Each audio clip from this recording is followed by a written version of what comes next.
Well, in this video we're going to go over an old diagram again, and it's pretty clear what motivated me to make this. First off, there's a different formula when you have more than two parallel resistors. You can use the same formula if you have two parallel resistors, but there's a simpler one. But it doesn't matter how many parallel resistors there are, you can use this formula.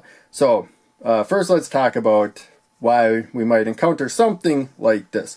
So we have 1,000 ohm, 10,000 ohms, and 100,000 ohm resistors are common values.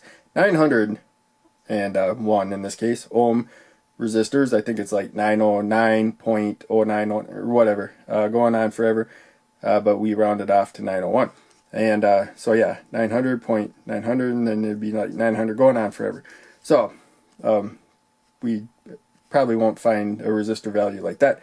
What we can do is take a 1K resistor, a bit higher than that, put it parallel to a 10K resistor, and that'll get us most of the way down to about 900 ohms of resistance. So it's just bumping it down a little bit, dropping it almost 10% right there. And so, but if we need a little bit more current, that's usually why you would lower the resistance. You're not quite getting the current you want, but it's very, very close. Then we could take another parallel 100,000 ohm resistor there. So it's going to let it trickle a current through, but if you just need a trickle more, that is what you can do. Just add a parallel resistor of very high value. So if you just need slightly less resistance, ultimately you can take a very high value resistor and put it in parallel. Hopefully that makes sense, because the amount of current that flows through the three of them adds up. So if you just need a little bit more current, high value resistor. So not going to ramble on that anymore. But in any case, we got the equivalent about 901 ohms of resistance. We'll take measurements later. Of course, the values aren't exact and everything, so we won't get exactly 901. But we'll see that as we add parallel resistors, even very high value ones, the amount of resistance goes down. Now we have the formula. So resistance total. So what this is here, when you got right here, 1 divided by a resistance, that converts it to its conductance.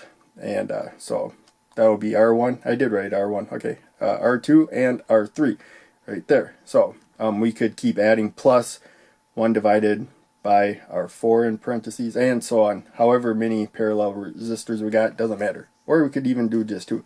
But in case we got 1 divided by 1,000, 1 divided by 10,000, and 1 divided by 100,000.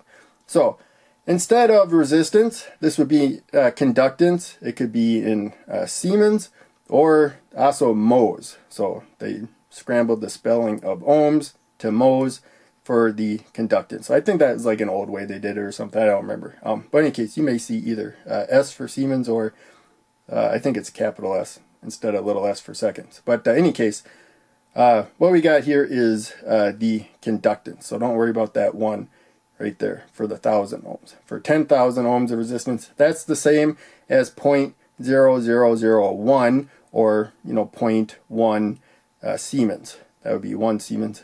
And then for the 100,000 ohm resistor, its conductance is 0.00001, which I think is 0.01 millisiemens.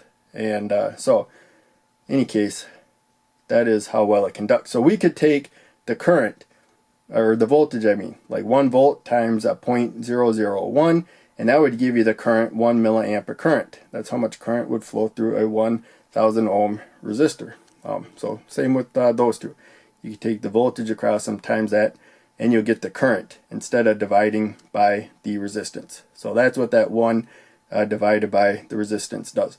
So now you can see we actually add these three up, and we get 0.00111. So that's the conductance added up right there.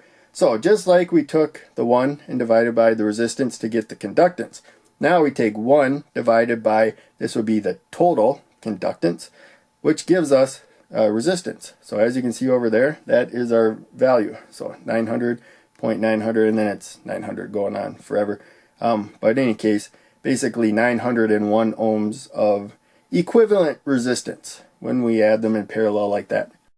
And now we got the multimeter. So of course, all we care about is resistance in this particular video right there. So first, let's measure the one down here. This is going to be the highest value one. It's going to be somewhere around 100,000. So that's kilo ohms. There's k ohms up there. That's not 100 ohms. So looks like it's slightly larger right there.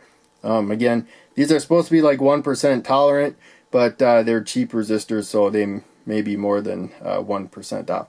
So that's, again, kilo ohms right there. So it's falling short of 10,000 kilo ohms by a fair amount right there. And again, they were cheap or whatever, but generally speaking, they're good enough for what I need. And there we go. That's not so bad right there. 1,000. So that's kilo ohms. Main thing though is we got 0.994. So when we add the 10K in parallel, it's going to go down a fair amount more than that. So it was 994. I'm going to move it a little bit closer. So one of these spots is bad. So it doesn't matter as long as I measure at the far two ends and get a good connection. That's the main problem there. And there we can see it's below 0.994 right there. And now we will add the third one in parallel. And we are zoomed back a little bit far. So we'll zoom in and get a better look. But they're all on the same row. Hopefully you could see that. So that makes them parallel when one side of all of them is connected to the other side of all of them. And we got 0.895. So it went down a little bit more as we saw there. I'll scoot over in case. Yeah, a little hard time reading it. But there you go, 0.894. Went down again, just a little bit though from what it was before. So again, if you just find yourself in a situation where a resistor is just a little too high of a value, just parallel a really high value resistor. That'll give you the equivalent of slightly less resistance. That's the main takeaway.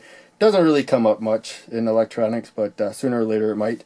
But the more you understand, the easier everything else is to understand.